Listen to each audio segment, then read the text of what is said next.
guys! Welcome back to my channel. So, ayan mga ka-for parents, ngayon naman ay inaabangan ko na nalalapit na yung aking pagsahod. So, nagre-ready na ako para sa papasukang bangko ng aking sahod sa YouTube. So, ngayon ang gagamitin ko is itong Hello Money app. Sana ba yun? Kasi nag-apply ako sa Union Bank, hindi kasi na-approve agad. So, ito na lang ang tinry ko. Online,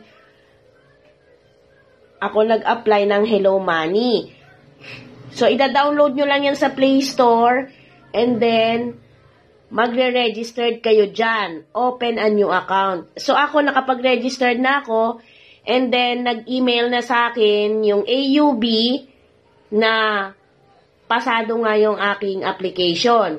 So, kapag nakapag-apply na kayo at pasado na kayo, pwede na kayong mag-login dito sa Hello Money app na dinownload nyo sa Play Store. Mag-sign in lang kayo dyan, makikita nyo naman, lalagay lang doon yung password, tsaka yung email or number, and then, i-sign in nyo yun. Pagka-sign in nyo, is lalabas yung ganito. So, dyan, malalaman mo kung may account ka na, is pipindutin mo tong profile, makikita mo yung account mo.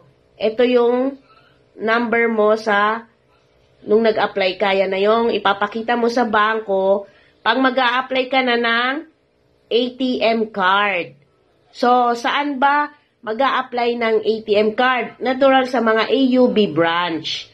Doon kayo pupunta at ipakikita nyo tong account number na yan. And then, para mabigyan kayo ng ATM card. Yan, yung ganito. Para mabigyan kayo ng ganito. So, may bayad ba yan? Meron. 150 yung binayad ko dyan. So, babayaran nyo yan. Pagkabayad nyo, bibigyan kayo ng ganyan. And then, ire-register nyo ngayon yung ATM card na yan. Okay? So, ituturo ko sa inyo kung paano. So, ayan. Ito na uli yung app natin. Ito yung pipindutin nyo. Yan. So, ayan ang lalabas. Ililink nyo lang yung ATM card na nakuha nyo doon sa bangkong, yung in-applyan nyo sa bangko. At i-enter nyo yung card number dyan. Yung card number is, ito yon. Ito yon ha, yan. And then yung expiration, ito sa baba. Ito yan sa baba. Okay? So, magpipil up muna tayo mga kamamshi. So, once na napindot nyo na yun doon, napil upan nyo na, ito na yung lalabas. Babasahin nyo yan. And then, pagkatapos nyo basahin yan, pindutin nyo tong agree. Yan po ang lalabas. Yan po, ilalagay nyo po dyan yung unang password na ginawa nyo nung nag-create kayo ng Hello Money app. Wait lang ha, pipilapan ko. So, ayan. Pagkatapos yung pindutin yun, lalabas doon, submit or cancel. Submit nyo lang. And then, ito na yung lalabas. Ibig sabihin, success. Na-registered nyo na yung ATM card nyo. So, pipindutin nyo lang dyan ang done. So, ayan mga kamamshi, ibig sabihin, lalabas na dyan, active. Yan na yung status. Active na po yan.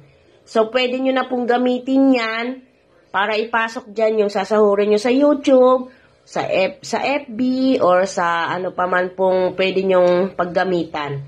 Dyan nyo po, pagka mag-e-enter po kayo magde-deposit po kayo, pwede nyo pong gamitin na yung card na yan.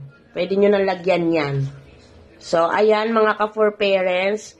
Sana po ay nagustuhan nyo yung tutorial ko ngayon about dyan sa mga nagbablogger at nahihirapan maghanap ng bangkong paglalagakan nila nung sasahurin nila.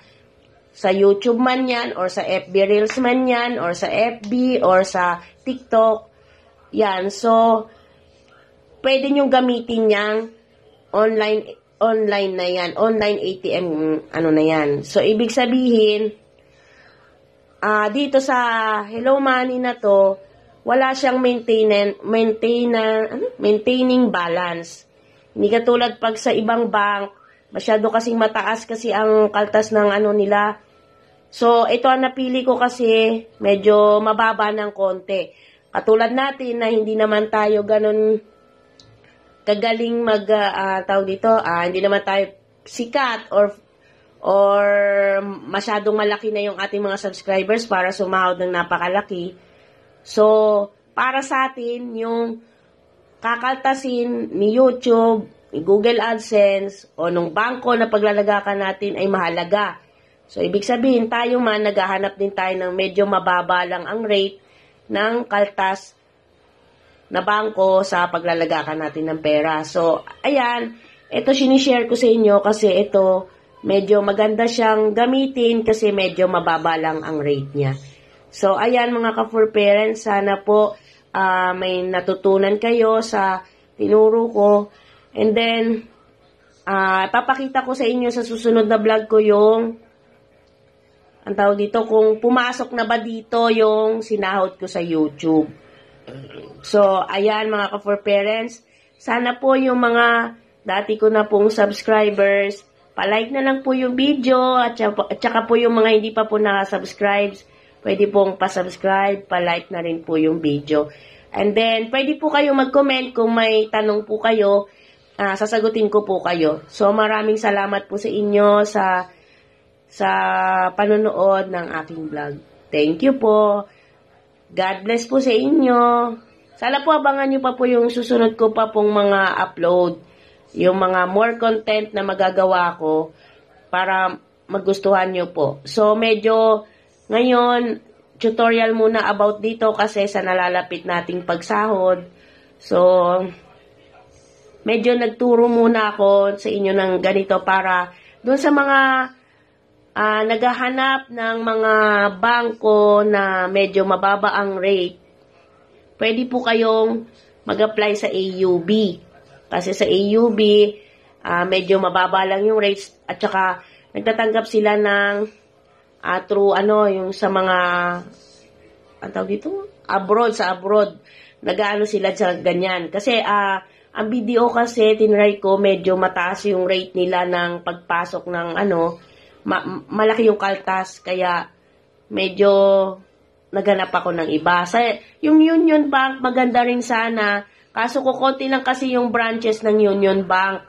So, ito kasing AUB, meron sa aming branch, kaya ito na lang yung in-applyan ko. Pero yung Union Bank, maganda rin yun kasi, walang mababa ang nila, parang wala ata silang kaltas sa pag ganyan mga transfer ng mga pera.